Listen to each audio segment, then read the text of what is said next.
Hello, I'm Steve Shaw, National Coordinator of Football Officials and Secretary Rules Editor for the NCAA.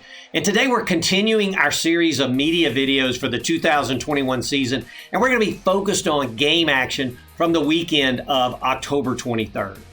Now, before we get into our plays, we had a lot of discussion about our 9 overtime game from this past weekend.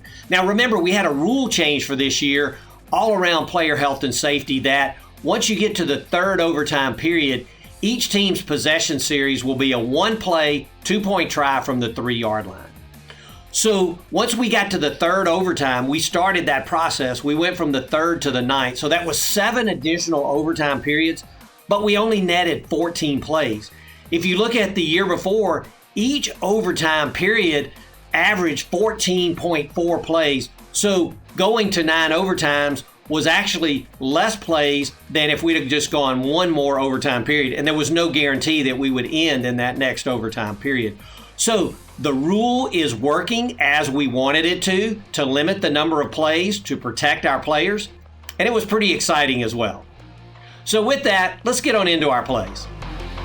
Our first play this week, we're going to discuss substitutions by the offense and the opportunity for the defense to match up. Now, the rule states that when Team A, the offense, sends in substitutes, the officials will not allow the ball to be snapped until Team B, the defense, has been given an opportunity to substitute. It also says if the ball is ready for play, the game officials will not permit the ball to be snapped until the defense has placed substitutes in position and replaced players have left the field to play. But Team B must react promptly with this substitutes. Our mechanics are that when the offense substitutes, you see the referee here with the T signal, and that holds the center judge in place between the snapper and the quarterback, and we're going to hold him there until the defense has matched up. Now, the defense has 3 seconds to react to the substitution, and if they react within 3 seconds, they're allowed to complete their substitution.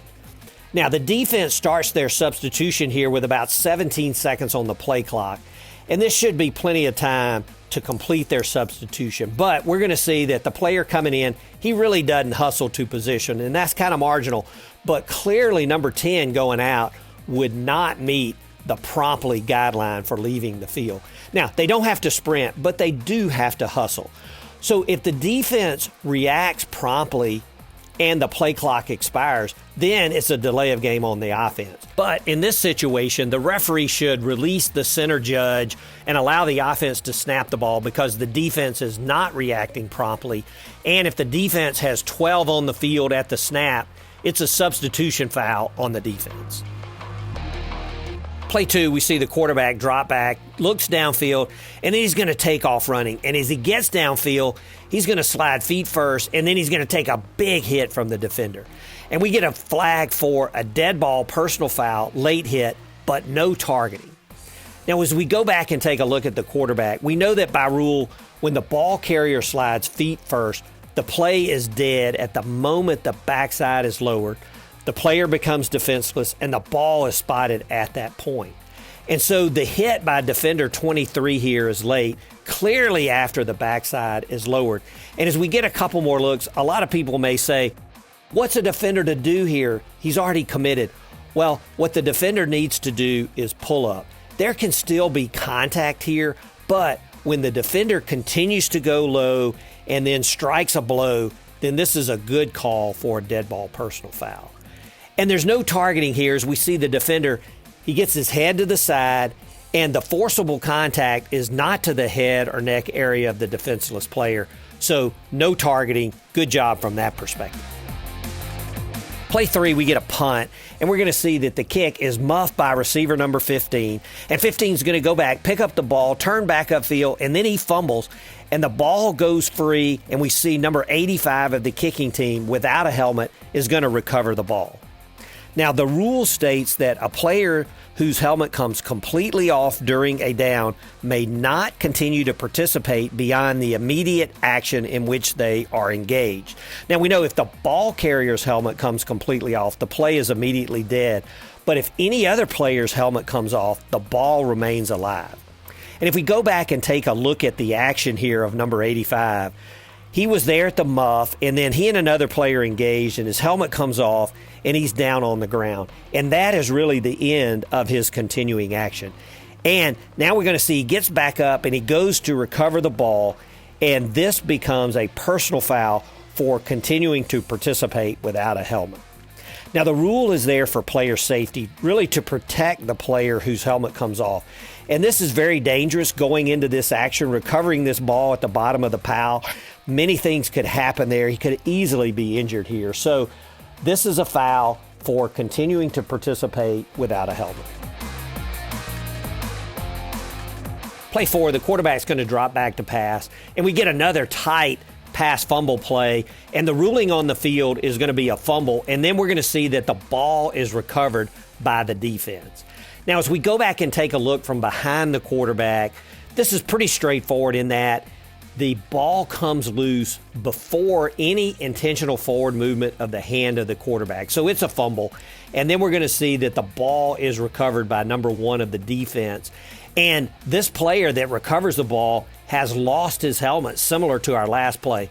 But a significant difference in this play is that the recovery is in the immediate continuing action from when number 1's helmet came off.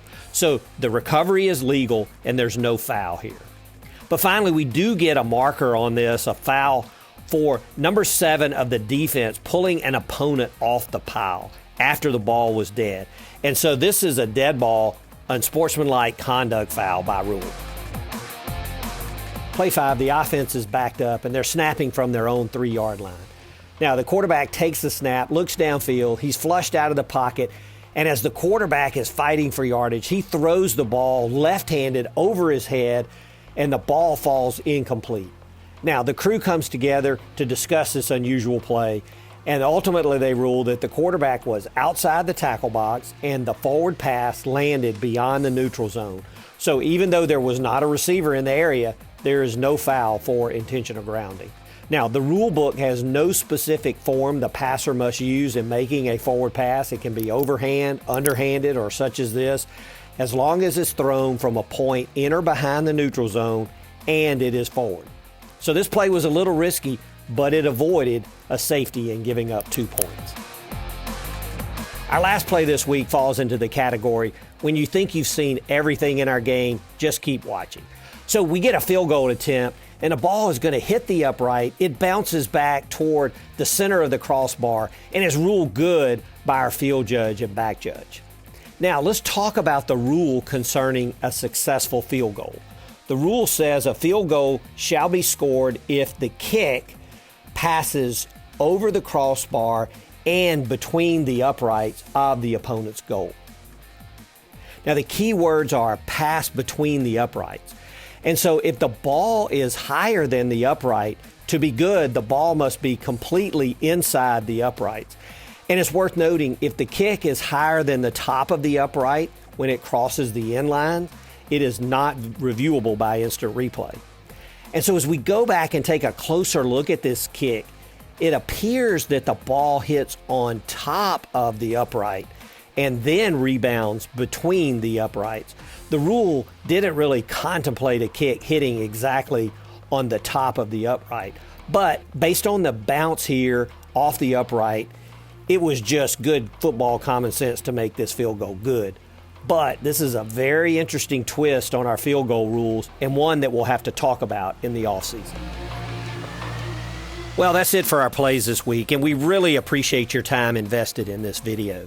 And as we work down the stretch, our officiating crews will continue to work hard to prepare so they can deliver their best performance each week. We encourage your feedback. Anything you want to see in this video, we'd love to hear from you. So best of luck to all this week, and stay safe and healthy.